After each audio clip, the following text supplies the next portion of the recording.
untuk kelimpahan. Dalam segala hal dan dalam segala perkara tidak ada sesuatu yang merupakan rahasia bagiku.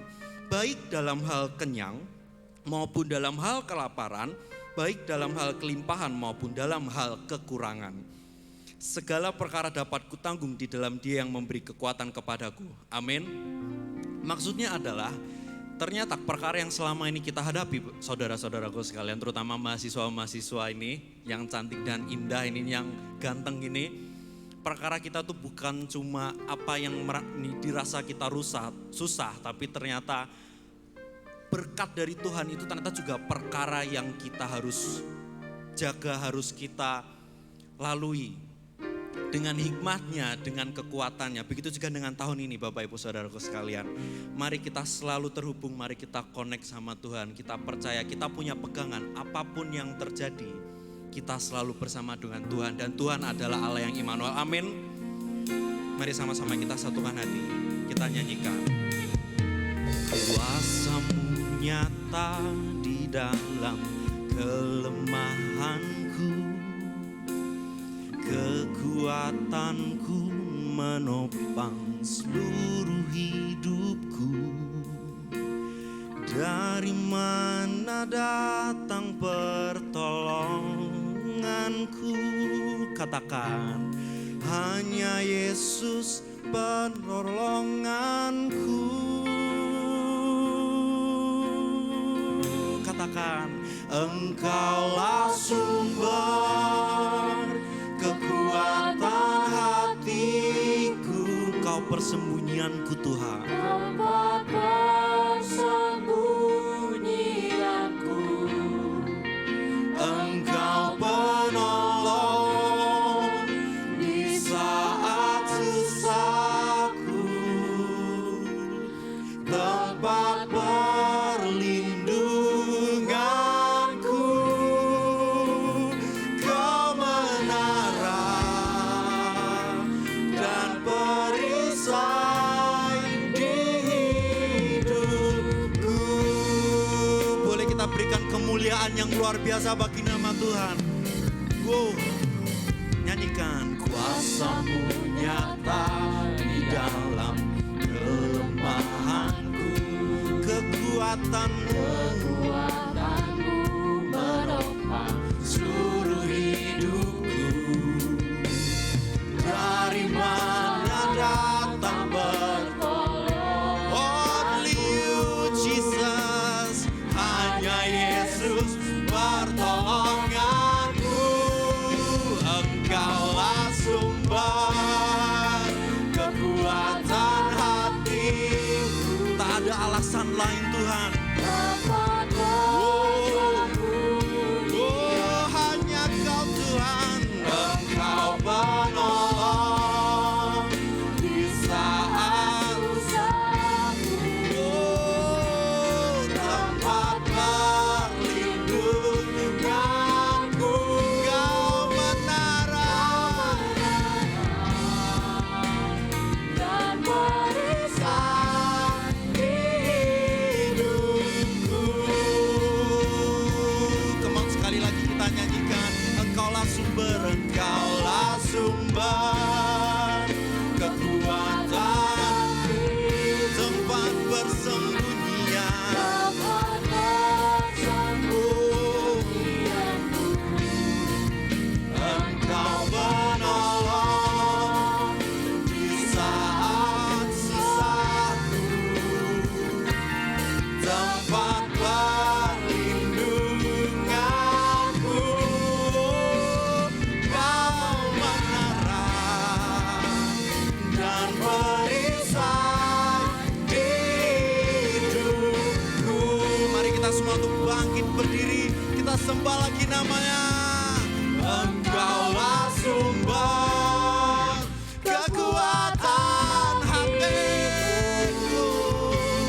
kemuliaan hanya bagi nama-Mu Tuhan.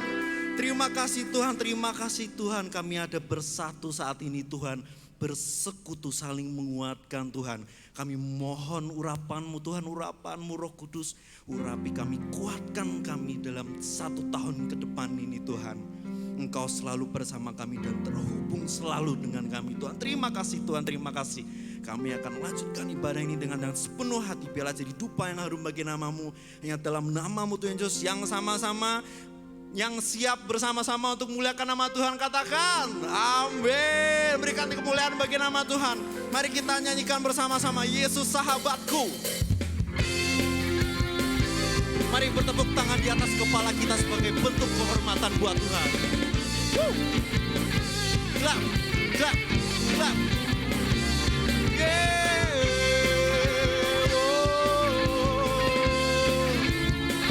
Katakan Yesus, Yesus. Nyanyikan, hidup yang kupilih, hidup yang kupilih membuatku berarti. Karena apa? Karena Yesus Tuhan, tempatku percaya dan berharap. Ku buka mataku, lihat sekelilingku. Oh, ku harus nyatakan kebenarannya yang membebaskan.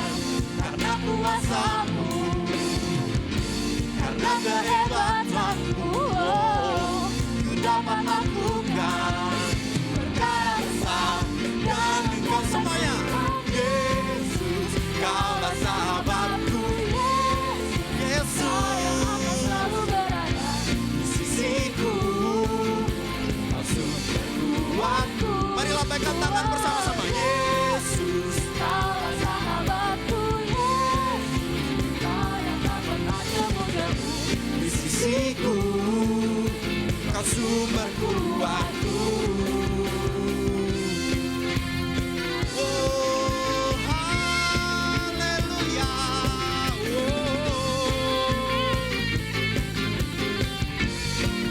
Katakan, hidup yang kupilih, hidup yang kupilih membuatku berarti. karena Yesus Tuhan, tempatku percaya dan berharap. Ku buka mataku, lihat sekelilingku.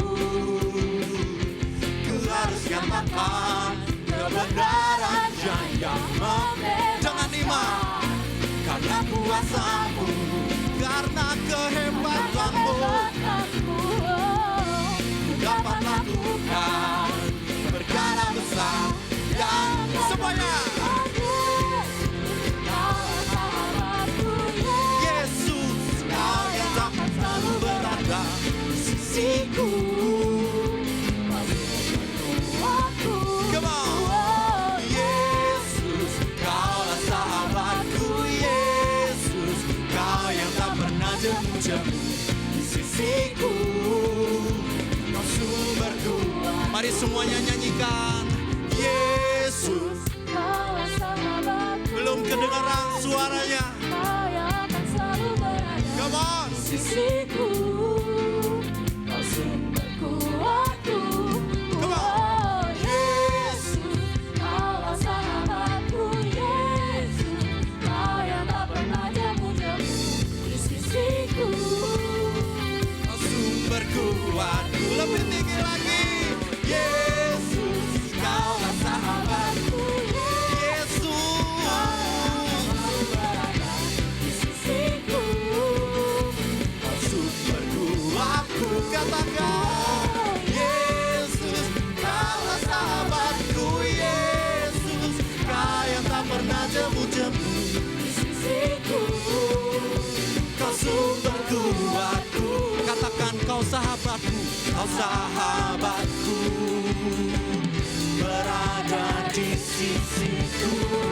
Kau sahabatku selama-lamanya. Sekali lagi, Kau sahabatku. Yesus, Berada di sisiku. Kau sahabat Immanuel selama-lamanya. Berikan kemuliaan bagi nama Tuhan.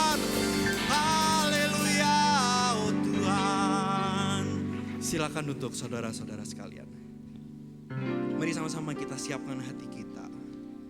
Sebelum kita mendengarkan firman Tuhan, mari kita sama-sama sadar dan berkomitmen kalau apapun keadaan keadaan yang terjadi dalam hidup kita, Tuhan selalu bersama dengan kita. Amin. Tuhan Immanuel selalu bersama dengan kita apapun keadaan kita. Mari dengan iman nyanyikan.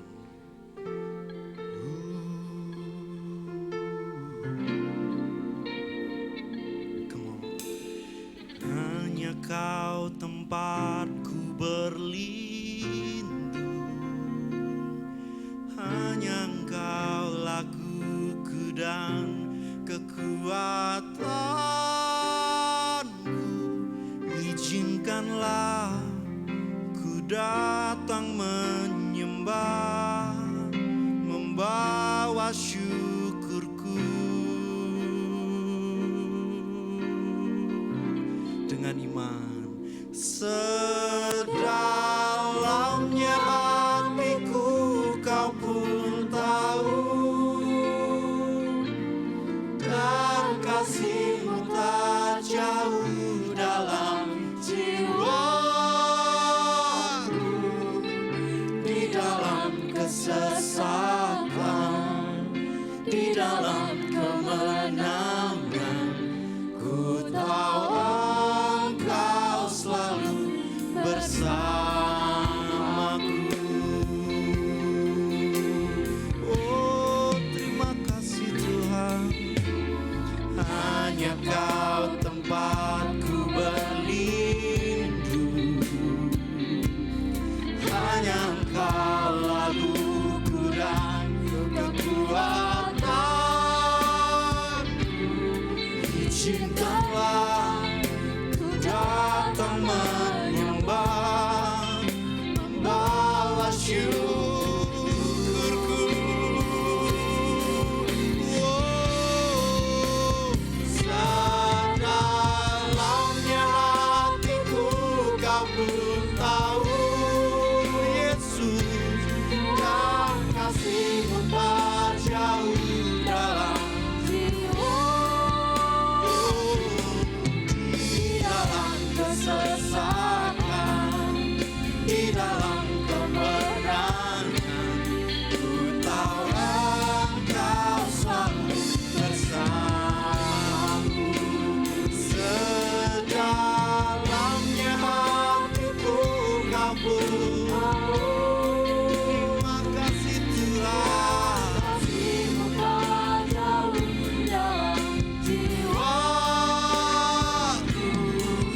di dalam kesesakan, di dalam kemenangan, ku tahu Engkau selalu bersama. Saya mau dengar saudara bernyanyi.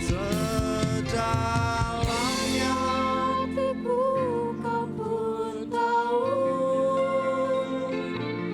dan kasih-Mu tak jauh dalam jiwaku. Di dalam kesesakan, di dalam kemenangan, ku tahu Engkau selalu bersamaku. Katakan di dalam kesesakan, di dalam kemenangan, ku tahu Engkau selalu bersamaku. Sekali lagi nyatakan, di dalam kesesakan, di dalam kemenangan, ku tahu Engkau selalu bersamaku.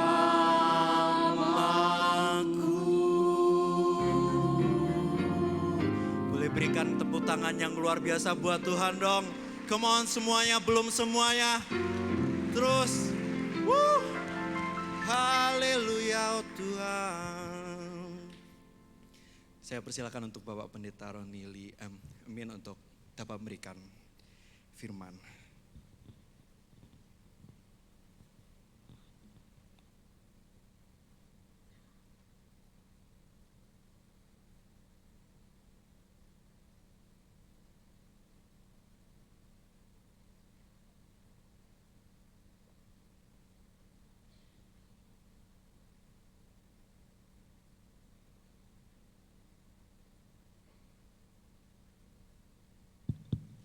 Saudara, mari kita tundukkan kepala sejenak, kita meminta hikmat daripada Tuhan untuk kita bisa merenungkan kebenaran firman Tuhan ini. Kami bersyukur Tuhan karena anugerah-Mu itu besar dalam hidup kami. Dan kami bersyukur kami dapat memasuki tahun yang baru, semester yang baru. Untuk kemudian kami juga mengalami berkat-berkat yang baru yang Tuhan sediakan kepada kami. Sebab itu sebelum kami memulai semester ini lebih jauh lagi Tuhan, kami mohon pimpinan pertolongan daripada Tuhan dan kebenaran Tuhan berbicara kepada kami pribadi lepas pribadi. Hamba-Mu yang penuh keterbatasan, Tuhan yang tolong mampukan untuk menyampaikan apa yang menjadi isi hati Tuhan melalui kebenaran firman-Mu. Terpuji nama-Mu Bapa, dalam nama Tuhan Yesus kami berdoa. Amin. Shalom rekan-rekan sekalian. Ini kali kedua saudara saya bisa menyampaikan kebenaran firman Tuhan di tempat ini. Sebab itu saudara saya berterima kasih kepada Ibu Jane bersama dengan rekan-rekan dosen, pimpinan yang lain yang mengizinkan saya untuk menyampaikan firman Tuhan pada siang hari ini saudara ya. Sekali lagi selamat tahun baru, saudara, semangat baru memasuki semester yang baru saudara. Amin.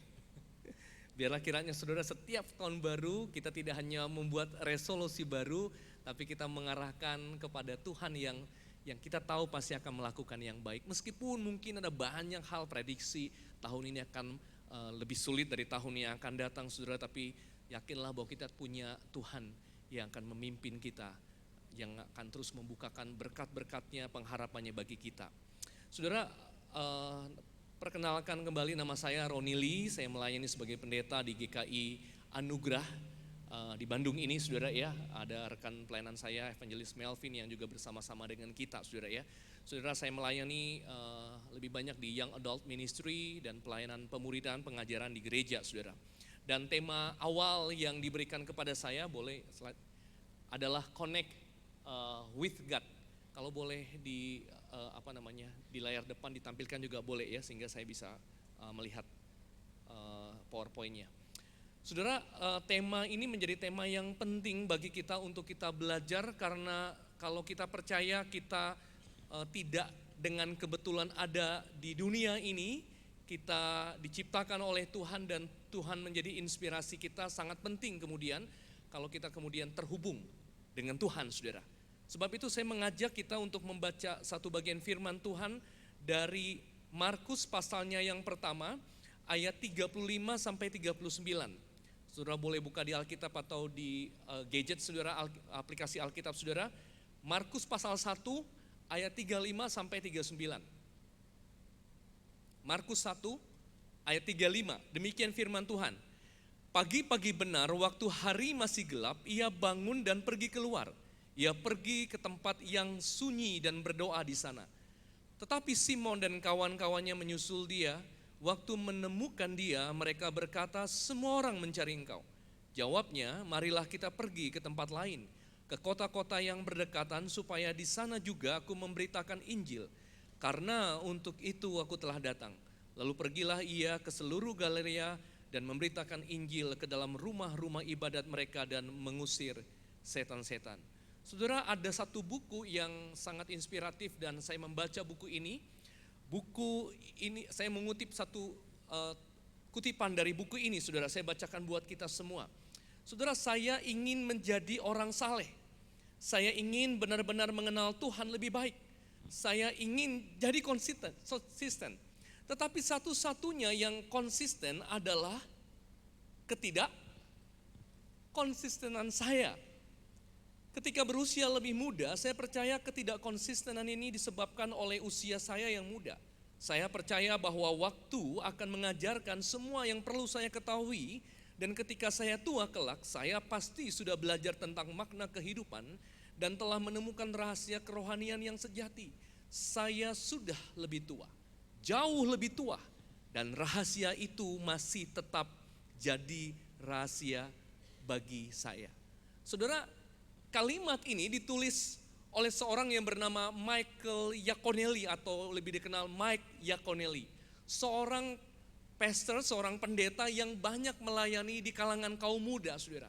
Buku-bukunya sangat menginspirasi sekali. Salah satu bukunya yang berjudul Messy Spirituality adalah satu buku yang menurut saya secara belak-belakan mengungkapkan apa itu kekristenan, apa itu spiritualitas kerohanian. Nah saudara, kalimatnya ini adalah sebuah kalimat pengakuan yang jujur, apa adanya, tidak dipoles oleh hal-hal yang gimmick. Dia bicara sesuatu yang memang lekat dengan hatinya, saudara. Saudara, jarang sejujurnya kita mendengar ada pendeta, ada rohaniwan punya kalimat seperti ini, betul?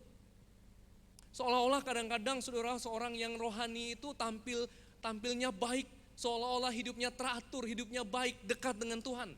Tapi saudara, Mike Yaconelli tidak ngomong seperti itu. Dia jujur apa adanya waktu dia katakan mengenai hubungan dengan Tuhan, soal mengenal Tuhan, membangun hubungan dengan Tuhan. Apa yang dikatakan? Satu-satunya yang konsisten dalam hidupku adalah ketidakkonsistenan. Saudara, kalau mau dikasih angka, dibuat skala 10 sampai 100. Saudara, seberapa mirip hidupmu di tahun 2025 dengan perkataannya Mike Yaconelli ketika bicara kedekatanmu, hubunganmu dengan Tuhan? Seberapa mirip hidupmu sama dengan perkataannya Mike Yaconelli ini? Dari 10 sampai 100, saudara mau kasih angka berapa untuk hidupmu di tahun yang lalu? 10 kah? Atau mungkin saudara ada yang bilang, saya justru 100 Pak. Mirip banget. Saya nggak konsisten di tahun 2025. Hidup saya seperti judul bukunya saudara, Messy Spirituality. Saudara perhatikan kalimat ini ya, Messy Spirituality. Dalam bahasa Inggris ini yang disebut namanya oksimoron. Dua hal yang bertentangan, betul? Kelihatannya bertentangan, tapi itu realita yang ada. Saudara, messy, berantakan, kacau, itu sebetulnya bertolak belakang seharusnya dengan spirituality, betul? Karena harusnya saudara, konsep kita dengan kerohanian tidak berantakan. Coba saudara, bayangkan kalau ada orang yang bilang dirinya adalah orang yang rohani, bayangan yang ada di pikiran saudara apa? Orang yang rohani, pastilah orang yang berpakaiannya rapi, tidak urak-urakan, betul nggak? Ya, rambutnya disisil dengan rapi. Ya, kalau dekat dengan dia, pasti baunya wangi. Ya, coba saudara lihat kanan dan kiri. Begitu nggak gambaran yang di sebelah kanan kiri, saudara? Kalau tidak, berarti kurang rohani, gitu ya. Nah, saudara. Spiritualitas itu kelihatannya harusnya rapi. Bangun tiap pagi, cari Tuhan, baca Alkitab, ya. Wah, pokoknya baik sekali lah. Tetapi begini rekan-rekan semuanya. Yang terlihat, yang ada di luar bisa kita atur dengan baik. Tapi pertanyaannya, bagaimana dengan yang ada di dalam? Bagaimana dengan yang ada di dalam hati kita? Apakah sama seperti yang terlihat seperti di depan? Rapi, keren, teratur semuanya. Bagaimana hubungan kita di tahun 2025 dengan orang-orang yang terdekat dengan kita? Dengan orang tua kita misalnya, dengan pasangan kita.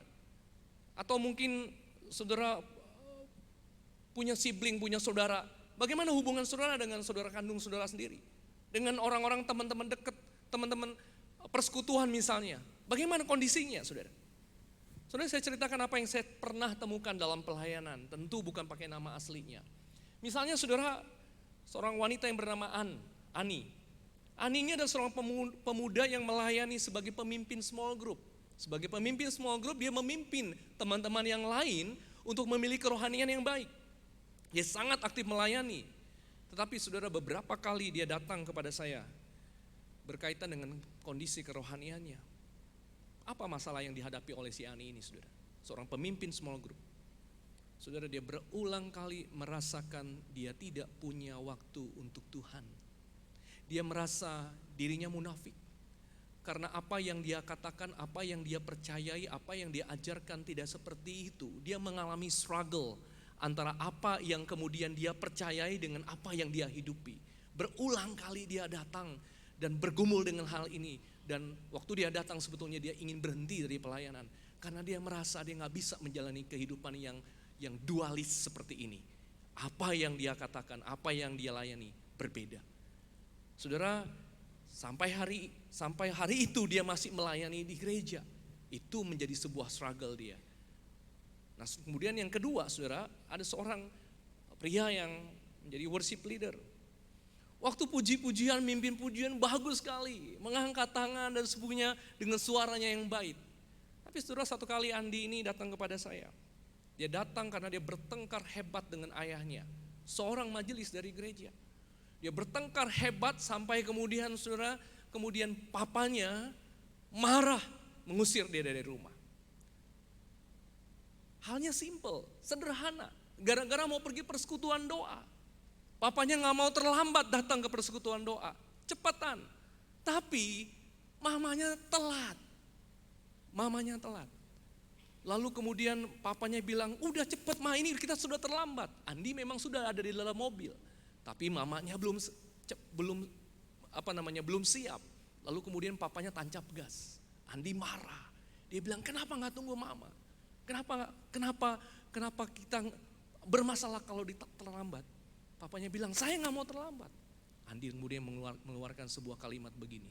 Papa gak mau terlambat, hanya papa ingin jaga muka papa sebagai pemimpin gereja. Tapi melukai kami sebagai anggota keluarga. Saudara, papanya marah besar. Kenapa marah? Karena Andi tell the truth mungkin. Saudara, papanya marah besar dan dia bilang kamu keluar dari rumah. Saudara, Andi tinggal beberapa minggu di rumah saya. Waktu itu saya memang belum menikah. Dan setelah menikah saya juga bilang sama istri saya, one day mungkin ada anak muda yang lain yang akan tinggal bersama dengan saya. Karena diusir dari rumah.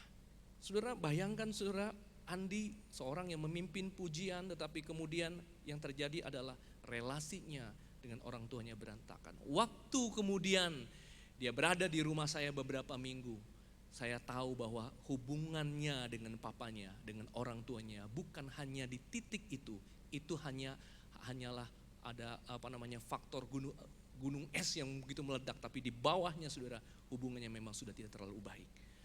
Saudara, sewaktu Pastor Yekonoli muda, dia berkata ada ketidakkonsistenan dalam hidupnya. Bisa jadi itu terkait dengan apa yang dia ucapkan, yang dia lakukan, tetapi saudara apa yang dialami oleh Yakon Heli juga menjadi bagian dalam kehidupan kita, saudara. Ketidakkonsistenan.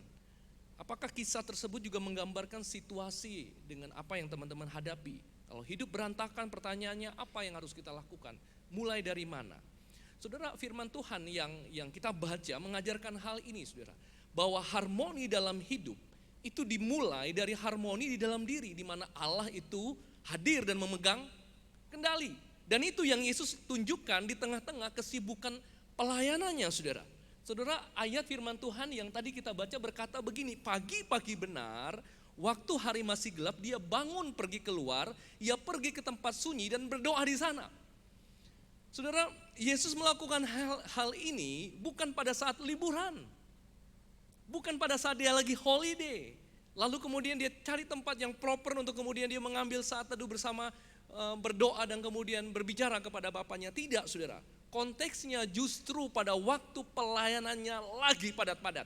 Saudara nanti boleh lihat perikop sebelumnya, saudara ya. Malam sebelumnya dia melayani banyak orang yang sangat membutuhkan dirinya. Saudara, dalam bahasa aslinya kata kerja berdoa itu dipakai dalam bentuk grammarnya imperfect tense. Artinya saudara menunjukkan bahwa berdoa itu adalah sesuatu yang memang dilakukan Yesus berulang kali di dalam kehidupannya. Itu pattern hidupnya, itu pola hidupnya. Itulah sebabnya saudara waktu dia menghilang dari tempat dia menginap, saudara, murid-murid tahu pasti Yesus mencari tempat yang sunyi, bukan di tengah keramaian, untuk kemudian berdoa. Berdoa menjadi sesuatu yang menjadi pattern hidupnya. Kalau saudara ditanya pattern hidupmu sehari-hari itu seperti apa? Kita tuh punya pattern, saudara. Kalau saudara baca bukunya James Clear atau buku yang lain, kita diperkenalkan namanya habit. Betul? Habit itu pattern. Dengan kata lain, berdoa kalau berulang-ulang itu akan jadi pattern, dan itu yang dilakukan oleh Yesus. Saudara, ada sesuatu kebenaran yang Yesus ingin ajarkan ini, saudara. Kita sering diberitahu bahwa hidup keselamatan yang diberikan oleh Allah kepada kita itu adalah anugerah Allah. Itu bukan usaha manusia. Setuju ya? Keselamatan itu bukan usaha manusia, itu anugerah Allah. Tetapi saudara, hidup dalam anugerah bukan berarti hidup tanpa berbuat apa-apa. Hidup dalam anugerah justru menggerakkan kita, mendorong kita melakukan sesuatu yang membawa kita semakin dekat dengan Allah. Semakin ada gerakan yang mendorong kita untuk memahami hati Allah. Jadi kalau saudara bilang saya sudah diselamatkan, Tuhan akan berikan semuanya, lalu saudara tidak berbuat apa-apa, pengajaran yang saudara terima, yang saudara hidupi salah. Karena anugerah keselamatan yang Allah berikan menggerakkan kita untuk membawa diri kita kepada sang pemberi keselamatan itu sendiri, saudara. Ada usaha yang kita lakukan. Saudara, seorang ahli spiritualitas Kristen bernama Richard Foster berkata begini, grace never means inaction or total passivity. Setiap orang yang percaya kepada Kristus tidak akan pernah pasif. Ada gerakan yang Allah berikan kepadanya untuk membawa dirinya dekat dengan Allah, saudara. Saudara, kita yang percaya kepada Kristus itu memiliki tanggung jawab untuk connect with God. Seperti yang diteladankan oleh Kristus. Kristus meluangkan waktunya untuk terhubung dengan Allah. Apakah Tuhan memberikan sarananya? Ada, saudara. Saudara, dalam kekristenan, sejarah kekristenan, sarana utama yang membawa kita terhubung dengan Tuhan itu adalah melalui berdoa, doa, dan firman yang tertulis, Alkitab. Kalau saudara seperti saya besar di gereja, dari orang tua yang berlatar belakang Kristen, saudara pasti ini bukan saudara hal yang baru bagi saudara. Tiap tahun pun mungkin gereja mengingatkan saudara untuk berdoa dan baca Alkitab. Tapi kalau saudara lihat program-program gereja, bahkan mungkin di kampus, berapa banyak orang yang datang dan berdoa? Kalau 20% dari jumlah setiap kali kehadiran, ya puji Tuhan. Tapi biasanya di gereja-gereja, ya tidak hanya di gereja tapi di kampus, kalau bikin persekutuan doa pasti datang sedikit, lebih sedikit, saudara. Entah kenapa. Saudara, padahal kita sudah sering kali diingatkan bahkan dari sekolah minggu. Ada lagunya bukan? Apa lagunya? Doa tiap hari, baca kitab suci. Doa tiap hari, doa tiap hari, doa tiap hari. Baca kitab suci, doa tiap hari kalau mau tumbuh.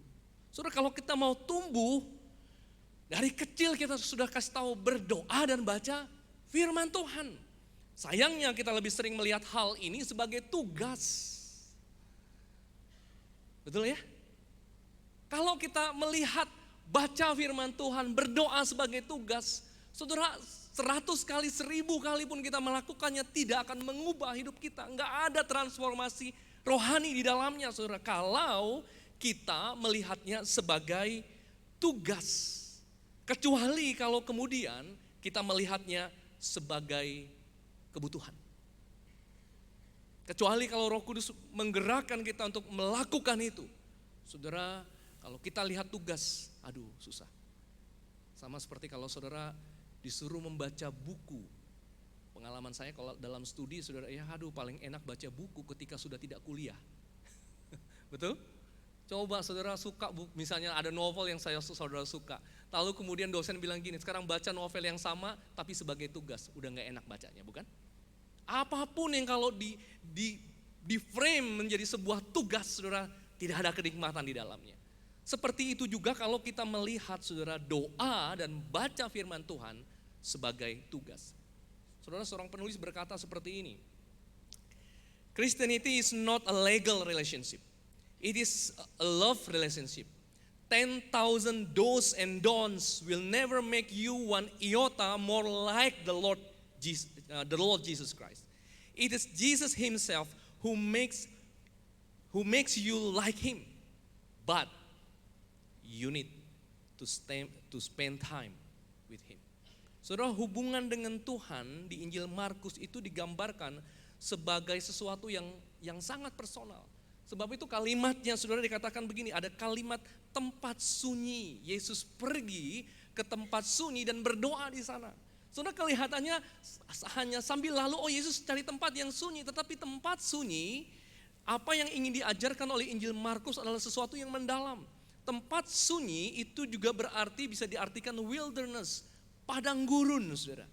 Dalam teologi Markus, padang gurun adalah tempat pengujian sekaligus tempat perjumpaan, tempat bergantung pada kuasa Allah. Nanti di pasal berikutnya saudara, kita akan bertemu bagaimana Yesus berpuasa dan berdoa dan dia ada di padang gurun. Saudara, ini ingin mengingatkan kita pada apa yang terjadi di dalam umat Allah ketika mereka keluar dari tanah perbudakan, saudara. Apa yang terjadi dalam wilderness? Kenapa Tuhan ingin mengajak bangsa Israel itu jalan berputar di padang gurun? Supaya mereka tahu identitas hidup mereka sebagai umat Tuhan bukan bergantung pada usaha. Di tengah padang gurun perjalanan yang sulit itu, mereka berusaha untuk bergantung kepada Tuhan. Kalau saudara baca ini kisah kemarin yang kami juga pelajari di tahun baru saudara. Saudara akan bertemu dengan Marah. Saudara, mereka jalan 3 hari tidak menemukan air. Tapi waktu mereka sampai di Marah, setelah 3 hari berjalan, mereka menemukan air yang pahit yang gak bisa diminum. Kalau saudara baca di Keluaran ini, kisah ini, tidak sekalipun Tuhan marah, gak ada. Tuhan kesel, Tuhan kemudian menghukum mereka, gak ada. Waktu mereka airnya pahit, mereka bersungut-sungut. Kemudian ada Musa yang kemudian berdoa kepada Tuhan. Tuhan bikin mujizat, airnya menjadi manis. Dan waktu mereka jalan lagi sedikit, mereka kemudian bertemu dengan 12 mata air. Dan kemudian 70 pohon kurma yang cukup mereka memberi mereka makan. Dan sepanjang perjalanan itu saudara, sebuah perjalanan yang membawa mereka untuk hidup bergantung kepada Tuhan. Saudara, padang gurun itu bicara saudara adalah tempat umatnya sepenuhnya bergantung pada dirinya. Padang gurun adalah tempat membawa umat Tuhan mengalami shifting dari hanya percaya Tuhan itu ada kepada mempercayai dirinya kepada Tuhan. From belief to trust. Saudara, saya minggu lalu mengunjungi koko dari seorang majelis kami yang sedang terbaring di rumah sakit karena ada kanker di ususnya. Saudara, saya sudah diberitahu oleh rekan majelis saya bahwa kokonya belum percaya Tuhan, umurnya sudah 70 tahunan. Lalu begitu saya sampai, saya ngomong beberapa kata, lalu dia bilang begini, Pak, saya ini sudah percaya. Untuk menutupi supaya saya tidak berbicara berbicara banyak tentang membawa dia untuk percaya kepada Tuhan. Saudara, besok 2 hari kemudian dia operasi, dan saya sebelum operasi saya sengaja pagi-pagi benar saudara ya. Sebelum jam 6 saya datang ke rumah sakit Boromius, lalu kemudian datang saya doakan dia. Saya bilang begini, kemarin Koko bilang Koko sudah percaya, tapi saya rasa sekarang Tuhan mau Koko tidak hanya percaya kepada Tuhan, tapi mempercayakan diri kepada Tuhan. Betul? Saudara, itu hal gak gampang. Kita percaya kepada Tuhan, tapi mau gak kamu berikan percayakan dirimu kepada Tuhan? Itu 2 hal yang berbeda. Dan di padang gurun, Tuhan mengajarkan umat Tuhan untuk mempercayakan diri kepada Tuhan. Nah saudara, kemudian dan kelihatannya sesuatu yang gampang, tapi tidak gampang untuk dilakukan. Saudara, konteks dari ayat 4 sunyi itu sebetulnya ada di ayat di konteksnya itu adalah Yesus sudah melakukan banyak mujizat ya. Lalu kemudian banyak orang itu mencari dia, Saudara. Saudara, kalimat ini sekali lagi kelihatannya tidak ada apa-apanya tetapi memiliki pengertian yang dalam. Saudara, kalimat kalau lihat situasinya Ini sesuatu yang wajar yang terjadi, orang yang mulai favorit menjadi berkat bagi banyak orang. Murid-muridnya datang, semua orang mencari Engkau Yesus. Kalau diperhatikan, kalau banyak orang cari kita kayaknya bagus ya. Orang-orang yang membutuhkan. Betul-betul dibutuhkan itu sesuatu yang baik. Tetapi saudara, waktu saya coba kemudian meneliti dari bahasa aslinya, kata mencari, kalimat yang sama bisa diartikan hunt, berburu. Diartikan berburu saudara. Yesus kalau begitu adalah objek yang diburu, objek yang dicari, objek yang dikejar, objek yang ingin ditaklukkan oleh mereka. Yesus awalnya memang tidak dikenal. Sekarang menjadi terkenal, popularitasnya naik. Dia dibutuhkan oleh banyak orang, jadwalnya jadi padat. Bagus enggak? Kelihatannya bagus, tapi ada bahaya di dalamnya, saudara. Hal yang sama juga bisa kita alami, saudara, dalam keseharian kita. Setiap hari kita diperhadapkan dengan tugas. Seharusnya kita adalah tuan atas tugas-tugas tersebut. Tetapi saudara, bisa jadi jika kita tidak waspada, maka kita yang akan dikejar-kejar oleh tugas. Di awal semester mah enggak ya, nanti tunggu. Ya, bulan apa saudara? Bulan 4. Oh udah nih, oh lagi semesteran. Ada yang lagi buat tugas sekarang? Saya pernah jadi mahasiswa saudara. Jadi tahulah ya, jangankan bukan hanya mahasiswa di fakultas-fakultas yang lain, di fakultas teologi juga sama ya. Sudah pasti tidak menikmati persekutuan yang dekat-dekat dengan ujian pengumpulan tugas. Kenapa? Lagi dikejar-kejar tugas. Kita diburu oleh tugas kuliah, diburu oleh target pekerjaan, diburu oleh tuntutan keluarga. Bahkan mungkin juga dalam pelayanan. Kita seringkali saudara sepertinya mengerjakan pekerjaan untuk Tuhan. Sampai kemudian kita kehilangan Tuhan dari pekerjaan itu sendiri. Saya percaya saudara, setiap kita yang ada di kampus ini tidak hanya digerakkan oleh diri kita sendiri untuk hadir, tapi ada Tuhan yang menggerakkan. Tapi kalau kita tidak waspada dengan semua yang kita kerjakan di kampus, mau mahasiswa, mau dosen saudara, kita bisa mengerjakan segala pekerjaan yang sepertinya Tuhan tempatkan buat kita. Tetapi karena kesibukan, kita sampai kemudian kehilangan Tuhan dari pekerjaan itu. Sebab itu saudara, kita membutuhkan yang namanya tempat, boleh slide saya? Kita membutuhkan yang namanya tempat sunyi, agar kita bisa memahami kembali apa yang Tuhan inginkan dalam hidup kita. Saudara, Yesus menarik diri untuk berdoa dan mendengarkan suara Bapanya. Itu adalah waktu menyelaraskan kembali kesibukan dengan tujuan. Ini adalah waktu, tempat sunyi adalah satu tempat, satu waktu untuk memahami apa yang Allah mau lakukan, bukan apa yang manusia mau. Memenuhi ekspektasi manusia tidak akan pernah ada habisnya, saudara. Saudara, dari Kristus kita belajar bahwa tempat sunyi, tempat terhubung dengan Tuhan adalah tempat di mana kemudian kita bisa membangun relasi dengan Bapa di sorga. Ini adalah tempat kemudian kita bisa menjembatani antara doa dan karya. Tadi saya katakan seseorang bisa saja terlibat sibuk dengan melakukan banyak hal bagi Tuhan, tetapi bisa jadi dia tidak rohani. Sibuk bukanlah bukti dari spiritualitas. Saudara boleh tanya AI, apakah betul sibuk adalah bentuk bahkan dari produktivitas? Belum tentu. Ada mungkin sibuk kita bisa melakukan banyak hal tapi produksinya sedikit, resultnya sedikit, outputnya sedikit. Belum tentu saudara. Sibuk berarti kita melakukan apa yang Allah kehendaki. Terkadang melakukan kesibukan dalam aktivitas yang bahkan religius bisa merupakan tanda ketidakdewasaan rohani. Karena isunya bukan berapa banyak waktu yang disediakan untuk melakukan hal-hal itu. Tetapi yang paling utama adalah motivasi hati kenapa kita melakukan semuanya itu. Sebab itu saudara, Mike Yaconelli di dalam bukunya itu menulis begini saudara. God is more concerned about the condition of your heart than the activities you manifest. Coba berhenti sebentar. Bagaimana hatimu ketika kamu melakukan banyak hal? Saya rasa bukan hanya hal untuk melayani, tapi ketika saudara lagi sedang bikin tugas. Saudara, saya yakin kita tidak hanya butuh Tuhan waktu kita ada di ruang ibadah, tapi waktu kita lagi bikin tugas. Saudara, atensi kita kepada Tuhan. Keinginan hati kita, kesediaan hati kita untuk dipimpin Tuhan itu penting.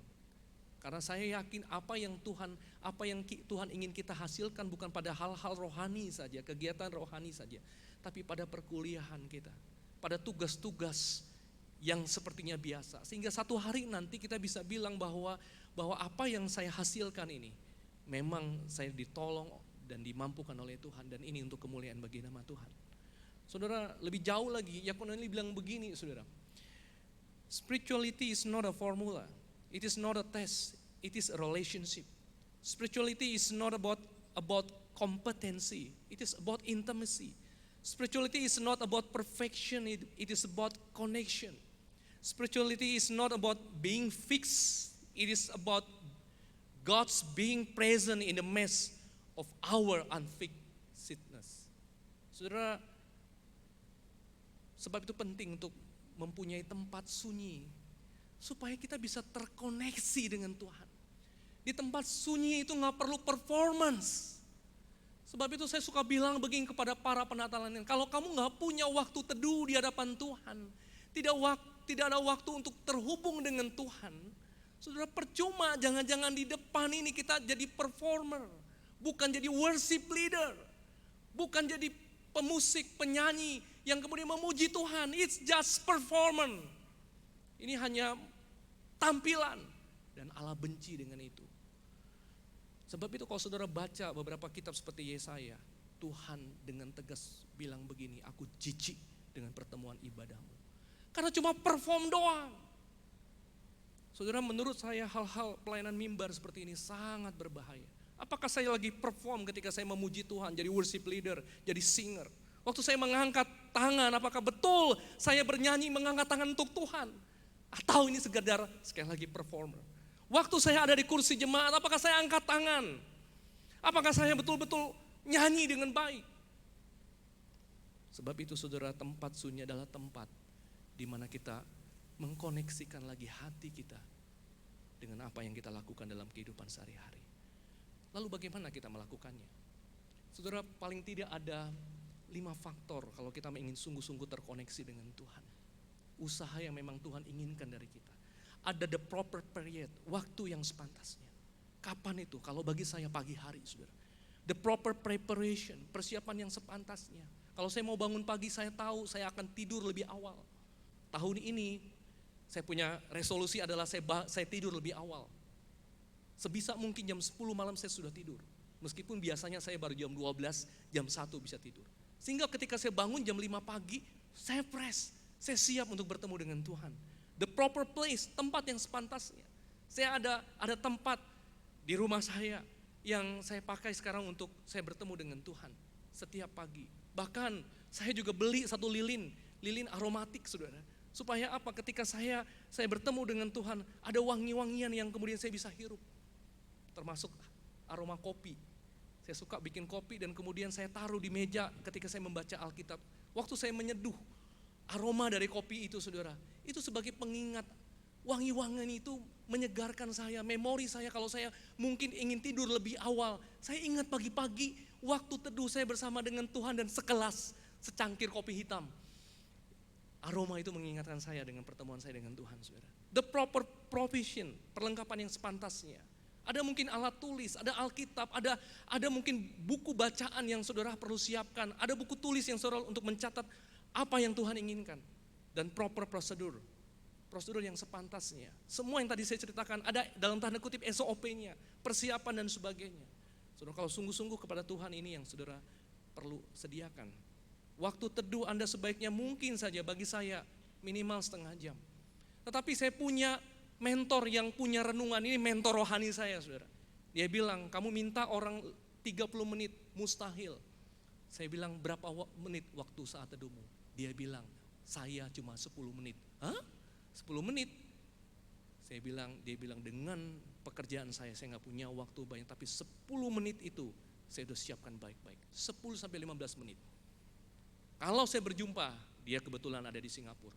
Kalau dia jumpa dengan beberapa orang-orang yang dimentor di Jakarta, saudara, dia selalu bilang begini, tolong, kalau pesan tempat yang ada kolam berenangnya. Saya tanya satu kali, namanya Andrew. Drew, kenapa sih, dia umurnya 70 tahun saudara. Kenapa sih setiap kali mau ketemu harus ada kolam renang?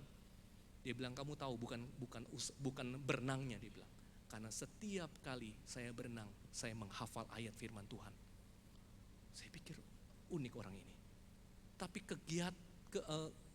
kegiatannya untuk memasukkan firman Tuhan di dalam pikirannya, dia kaitkan dengan sesuatu yang lain dalam hidupnya, saudara. Saudara, ada banyak cara.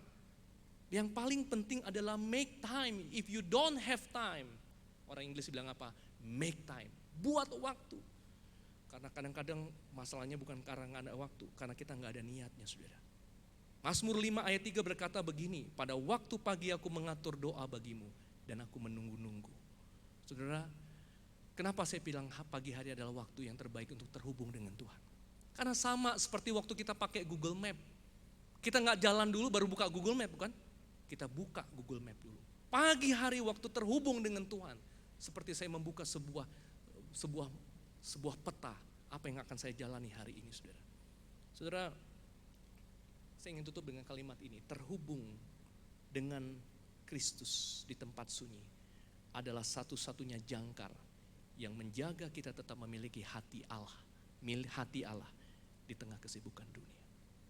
Saudara, mari kita tundukkan kepala, saudara. Saya minta pemusik untuk naik ke atas mimbar. Saudara, coba saudara renungkan lagi bagaimana hidupmu di tahun 2025. Adakah hidupmu yang kau hidupi di tahun 2025 adalah hidup yang berkenan kepada Tuhan? Apakah koneksimu dengan Tuhan koneksi yang betul-betul terus terhubung? Atau justru kemudian koneksimu dengan Tuhan terputus? Kalau ada resolusi yang perlu engkau buat, buatlah resolusi untuk terhubung dengan Dia. Saya berikan waktu saudara untuk berdoa di dalam hati. Bilang sama Tuhan, Tuhan, ini saya. Dan kalau ada saudara yang hari ini tergerak, diingatkan kembali, iya saya udah jauh dengan Tuhan. Hidup rohani saya berantakan. Dan bukan kebetulan hari ini engkau hadir di tempat ini. Bukan kebetulan hari ini kau dengar firman Tuhan yang mengingatkan engkau untuk terhubung dengan Tuhan. Atau mungkin kau tahu temanya Connect with God. Karena sebelumnya Roh Kudus sudah berbicara dalam hatimu. Engkau butuh Tuhan di tengah-tengah situasi kehidupanmu saat ini. Mungkin kau terhilang. Mungkin ada dosa yang membawa engkau jauh kepada Tuhan. Tapi Roh Kudus itu dengan lembut membawa engkau kembali hari ini. Dia mau terhubung dengan dirimu. Kalau itu dirimu, bilang sama Tuhan, ini saya. Silakan taruh tangan kananmu di dada, bilang Tuhan ini saya. Sudah gak perlu lihat kanan dan kiri. Hubungan dengan Tuhan sesuatu yang sangat personal. Puji Tuhan. Adakah yang di belakang yang bilang Tuhan ini saya, hidup saya memang berantakan dan saya butuh Tuhan.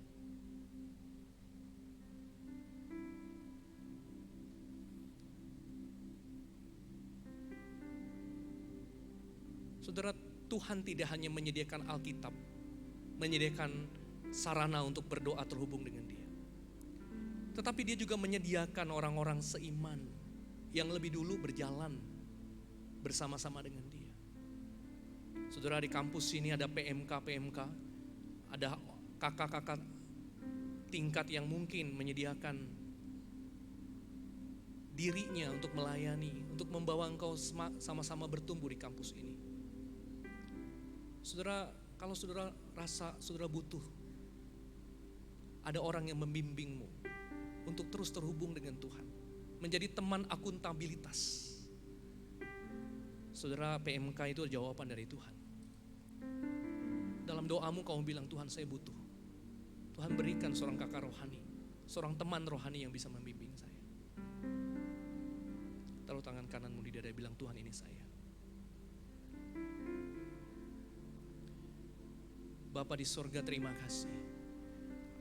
Terima kasih untuk firman-Mu yang sekali lagi menggugah hati kami untuk dapat melihat diri kami di hadapan Tuhan.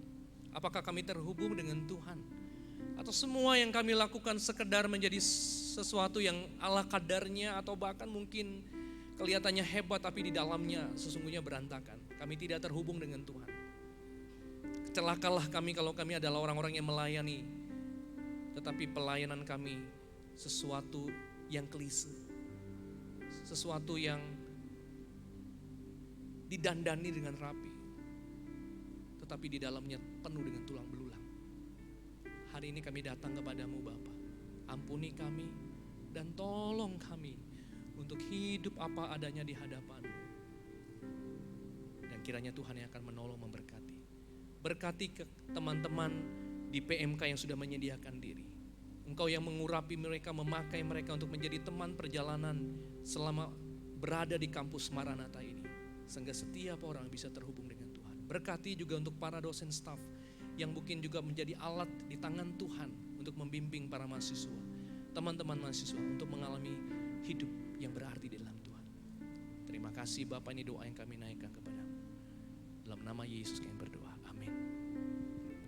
Saudara yang mengambil komitmen hari ini, di belakang saya diberitahu ada teman-teman rohani, ada kakak-kakak pembimbing dari PMK yang mungkin siap untuk menolong teman-teman. Saudara boleh bertanya nanti kepada teman-teman yang ada di belakang. Boleh angkat tangan teman-teman pengurus PMK? Boleh angkat tangan? Ada? Di belakang? Oh, di meja keluar? Ya, silakan nanti bisa menghubungi mereka ya. Terima kasih, Tuhan Yesus memberkati.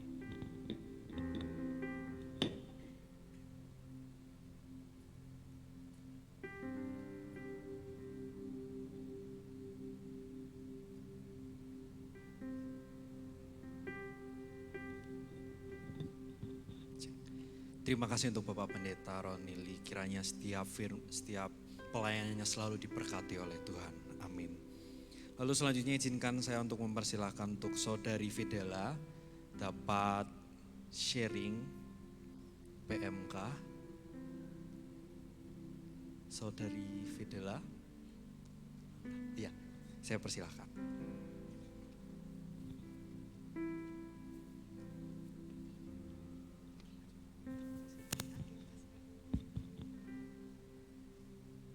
Oke, shalom teman-teman semuanya. Oke, sebelum aku sharing sedikit, aku mungkin perkenalan diri dulu. Nama aku Dela, aku dari Fakultas Kedokteran, Pendidikan Kedokteran Umum, Angkatan 2023. Dan kali ini aku ada di sini pengen sharing ke teman-teman tentang salah satu komunitas yang udah aku hadirin dari awal aku sebagai mahasiswa baru.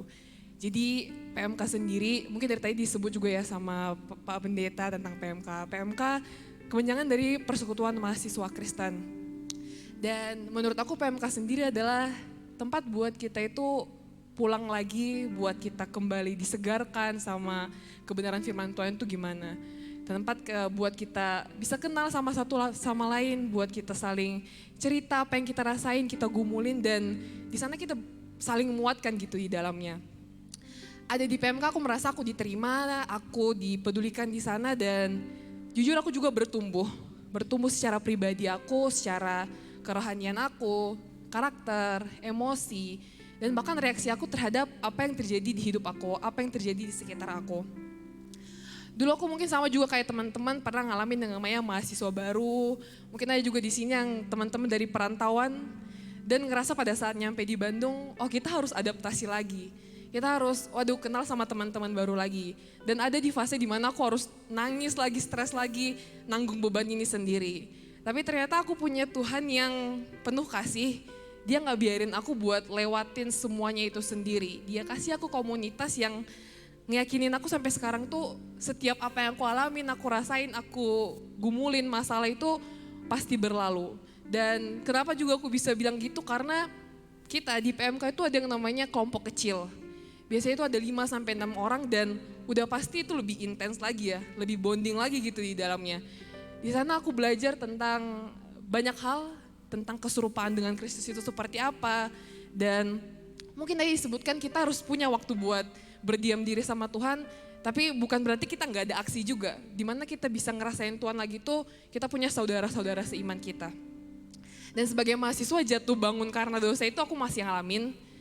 Tapi dengan hadir di PMK kembali menyadarkan aku bahwa aku ini lemah, aku butuhnya Tuhan.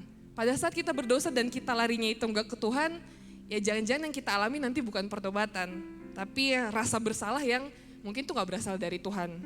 So buat teman-teman di sini yang ngerasa rindu punya komunitas dan mungkin punya kelompok kecil tapi kayaknya belum tahu mau kemana, belum ada yang ajakin, PMK ada di sini buat nyambut teman-teman secara hangat. Dan kalau teman-teman pengen tahu lebih lanjut lagi, tadi sudah disampaikan nanti PMK bakal ada stand di dekat lift, teman-teman bisa ke sana buat tanya-tanya lagi.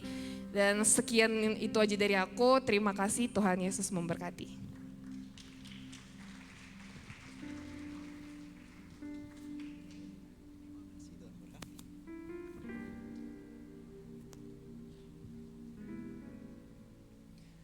Baik, merasa diberkati oleh Tuhan, boleh angkat tangannya, cuma dikit.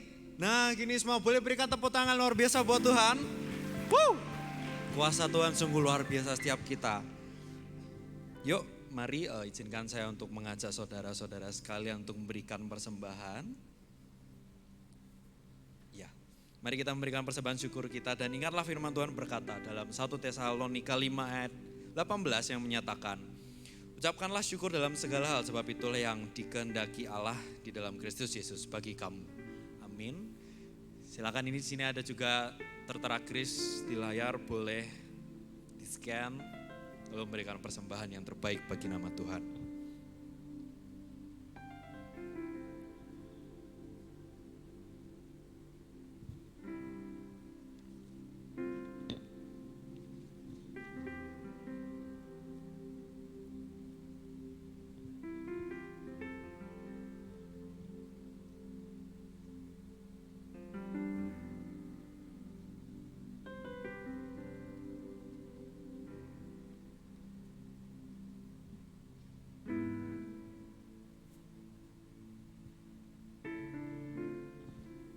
Selanjutnya izinkan saya membacakan beberapa pengumuman.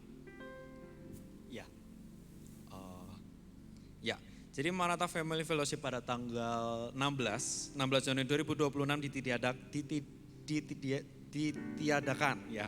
Sehubungan dengan libur Hari Raya Isra Miraj, dan Maranatha Family Fellowship akan dilaksanakan kembali pada tanggal 23 Januari 2026 dengan tema My True Identity yang akan dibawakan oleh Ibu Melania bertempat di ruang teater lantai 8 gedung GAP. Lalu selanjutnya ada informasi kegiatan PMK. Jadi ada PMK Fakultas Kedokteran Gigi, PMK Elroy, jadwal persekutuan setiap sebulan sekali dengan PIC atas nama Juan dan nomor HP yang tertera di layar. Lalu selanjutnya ada PMK Fakultas Kedokteran Umum, PMK FAIK, FTRC, FFBD, dan juga Psikologi. PMK Nial Matejo, jadwal persekutuannya setiap seminggu sekali pada hari Kamis pukul 6 sore. PIC atas nama Natali dengan nomor HP yang tertera di layar, bertempatan di ruang aula DKSA, lantai 1, gate 1. Lalu selanjutnya ada PMK Fakultas Kedokteran Umum, PMK Yehova Rafa. Jadwal persekutuan setiap minggu sekali pada hari Jumat pukul 5 sore dengan PIC atas nama Nala dan nomor HP yang tertera di layar, bertempatan di ruang PMK DKSA lantai 2 gate 1. Lalu selanjutnya, ada informasi Our Daily Bread pada Kamis 22 Januari 2026. Kita akan menjelajahi kitab Markus bersama-sama dengan Ivi Johan Setiawan secara daring. Mari kita sama-sama mengikuti acara ini, kita hadir dalam acara ini. Informasi pendaftaran dan selengkapnya dapat menghubungi Saudari Ivon Ireni di nomor WhatsApp 087780320355. Lalu selanjutnya ada berita duka telah berpulang ke rumah Bapa di surga. Yang pertama ada ayahanda dari Bapak Santo Deli, staf administrasi FTRC pada tanggal 15 Desember 2025. Ada juga Ibu Atini, ibunda dari Bapak Wahyu Hidayat, TKT bagian pemasaran dan admisi pada tanggal 21 Desember 2025. Ada juga Bapak Bonifasius Purba, ayahanda dari Ibu Regina Rosmaihut Margaret, staf administrasi FHBD, dan mertua dari Bapak Maniar Pak Pahan, staf LPPM pada tanggal 25 Desember 2025. Lalu selanjutnya ada Bapak Jodo Hadi Utomo, ayahanda dari Ibu Adriani Hutami Dewi, staf administrasi FTRC, dan Bapak Budi Satrio Utomo, staf administrasi FKG pada hari Sabtu 3 Januari 2026. Lalu ada Bapak Mayana Tangkelayuk, ayahanda dari Bapak Obed Ria, staf administrasi FTRC pada tanggal 6 Januari 2026. Mari kita sama-sama berduka cita, kiranya keluarga yang ditinggalkannya selalu diberikan kekuatan dan penghiburan dari Tuhan kita yang luar biasa. Lalu selanjutnya ada laporan diakonia. Ya, diakonia yang sudah disalurkan. Ada dukungan diakonia untuk 10 mahasiswa pada bulan Desember 2025 sejumlah 3 juta rupiah. Ada pelawatan kedukaan untuk 3 pegawai sejumlah 1.500.000 rupiah. Transport pengambilan beras untuk mahasiswa sejumlah 110.500 rupiah. Lalu ada juga pemasukan saldo persembahan per 28 November 2025 sejumlah 19.161.483 rupiah. Lalu ada juga saldo akhir Desember 2025 sejumlah 14.550.983 rupiah. Ada juga persembahan Natal 2025 sebesar 12.110.948 rupiah. Dan seluruhnya dipakai untuk kegiatan bakti sosial outsourcing Universitas Kristen Maranatha pada tanggal 10 Desember 2025. Lalu izinkan kami juga mengucapkan selamat ulang tahun bagi Bapak Ibu dan Saudara sekalian yang berulang tahun dari tanggal 5 Januari 2026 sampai 9 Januari 2026. Kiranya kasih dan damai sejahtera dari Tuhan kita yang luar biasa senantiasa menyertai dalam perjalanan kehidupan Bapak Ibu Saudara sekalian. Lalu selanjutnya izinkan saya untuk mengajak teman-teman semua untuk mengikuti juga ambil bagian penata layanan Maranatha Family Fellowship, dapat memfoto, lalu juga boleh langsung men-scan, langsung mendaftar sekarang juga boleh, silahkan.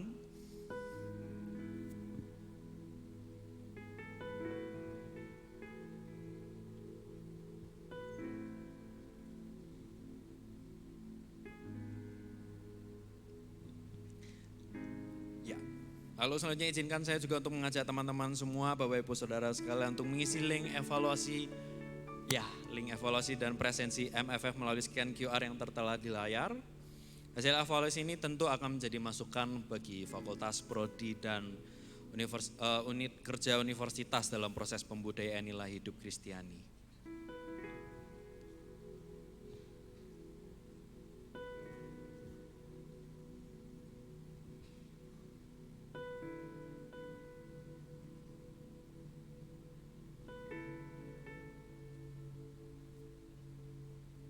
Saya juga ingatkan untuk setiap mahasiswa yang mengikuti mata kuliah PAK dapat mengisi absensi setelah acara selesai. Ya, di pintu keluar depan eskalator lantai 2 gedung B. Lalu selanjutnya izinkan saya untuk mempersilahkan Bapak Pendeta Roni Lee Amin untuk doa syafaat.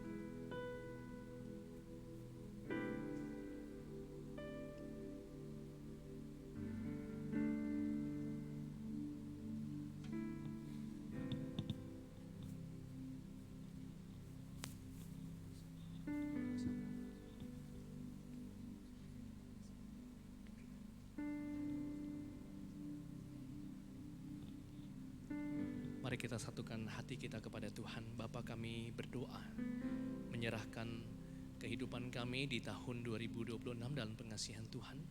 Dan khususnya buat rekan-rekan mahasiswa yang akan menghadapi ujian akhir semester, Tuhan berkati dan Tuhan berikan kekuatan, berikan kemampuan. berikan kesehatan kepada mereka sehingga mereka dengan tubuh yang sehat dapat menyelesaikan tugas-tugas kuliah, bahkan mempersiapkan diri mereka untuk menghadapi ujian.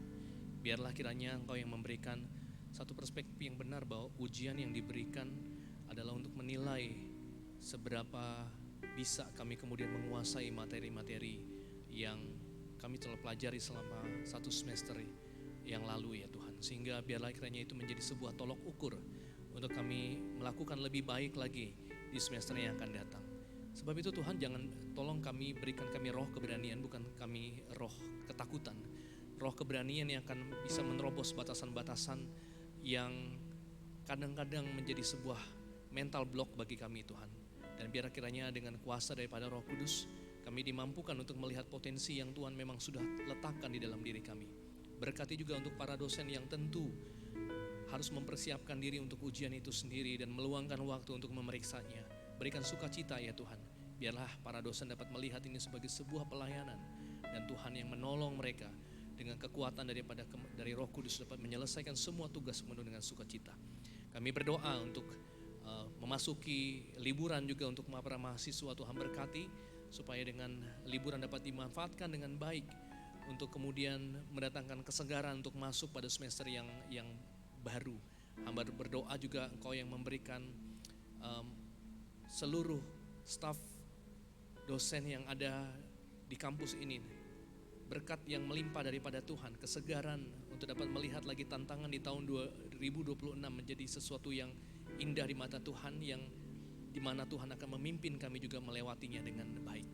Terima kasih Tuhan, ini doa syafaat yang kami naikkan kepada Tuhan. Biarlah kiranya Tuhan yang menjawab, Tuhan memberikan kami kesabaran iman untuk menantikan jawaban yang terbaik bagi nama Tuhan.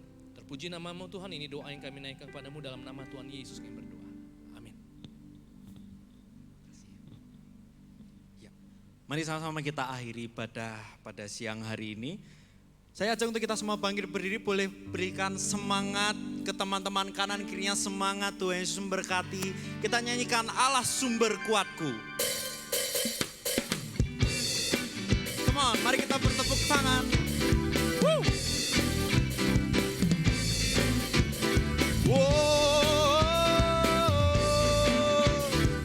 Kaulah kekuatanku Tuhan. Nyanyikan, hanya kau milikku di surga. Tiada yang lain, tiada yang ku ingin di bumi, hanya kau. Tak ku andalkan kekuatanku, namun yang pasti Kau tetap selamanya. Katakan, Allah sumber kuatku, Allah sumber kuatku, Allah sumber kuatku dan bagianku selamanya, selamanya.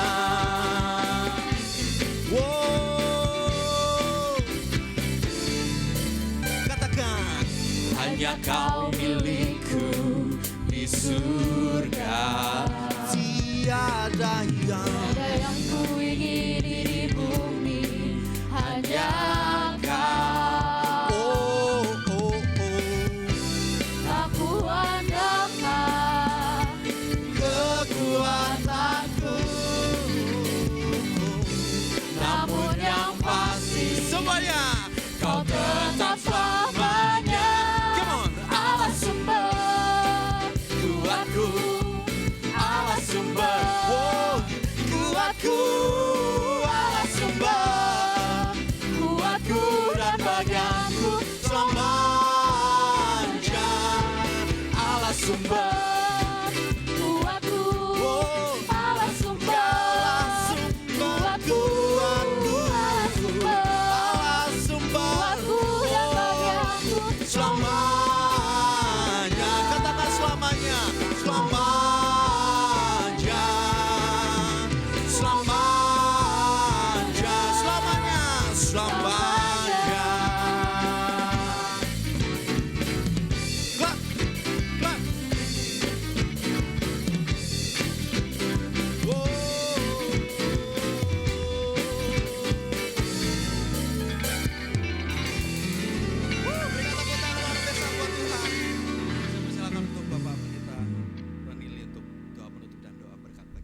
yang kami naikkan kepadamu, biarlah ini menjadi dupa yang berbau harum di hadapan-Mu ya Tuhan. Dan biarlah kiranya Tuhan yang akan menolong kami melewati hari-hari yang Tuhan berikan kepada kami. Sehingga sekali lagi biarlah kami mengalami Tuhan dalam keseharian kami. Kami terhubung dengan Tuhan. Dikala kami bersuka, biarlah kami terhubung dengan Tuhan sehingga sukacita kami adalah sukacita yang diperkenan oleh Tuhan. Tapi waktu kami berduka, waktu kami mengalami kesulitan, biar kami juga terhubung dengan Tuhan sehingga kami dapat memaknai kesulitan penderitaan yang kami alami itu di dalam Tuhan. Sehingga di dalamnya Tuhan akan mengaruniakan juga kekuatan untuk kami berjalan melewati semuanya itu. Jemaat yang terkasih, arahkanlah hatimu kepada Tuhan dan terimalah berkat daripada Allah Tritunggal. Kiranya kasih daripada Allah Bapa diberikannya ke dalam kehidupanmu,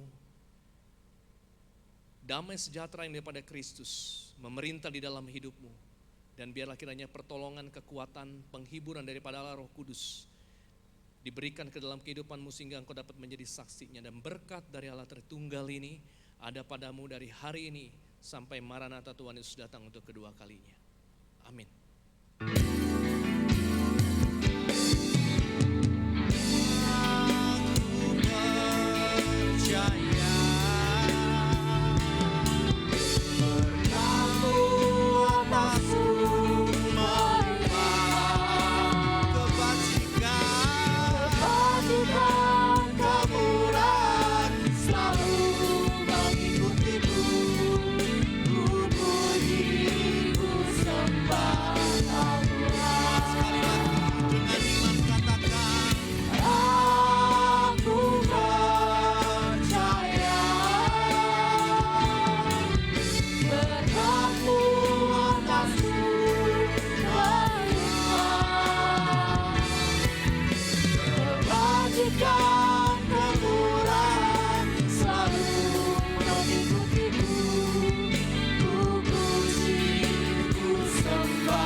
Silakan untuk Bapak Ibu Saudara duduk kembali dan mengambil saat teduh sejenak.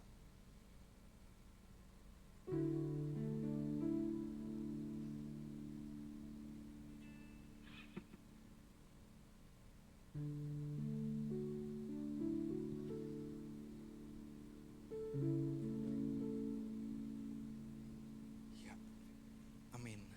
Terima kasih semuanya, terima kasih Tuhan Yesus memberkati. Sampai ketemu di Maranatha Family Fellowship minggu depan. Semangat menjalani hari, semangat menjalani kuliah. One more time again, Tuhan Yesus memberkati.